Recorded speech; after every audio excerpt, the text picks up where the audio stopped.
2018 жылғы сәуір айынан бастап рухани жаңғыру бағдарламасының аясында мақсаты шетелдік көрерменді ерте темір дәуіріндегі Еуразияның мұрасымен таныстыру болып табылатын алтын адамның әлем мұражайларына шеру атты халықаралық жобаны жүзеге асыру басталды.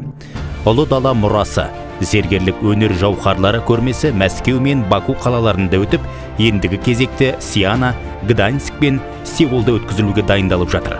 Экспонаттар ішінен біздің дәуірімізге дейінгі 7-ші ғасырдан басталатын және 20-ші ғасырдың ортасымен аяқталатын ең ежелгі олжаларды және аты белгісіз тарих тереңінде қалған шеберлердің қолдарынан шыққан туындыларды көруге болады. Ғалымдардың тапқан сауыт саймандарға тер төгіп жасаған еңбегінің нәтижесінде қалпына келтірілген алтын адам.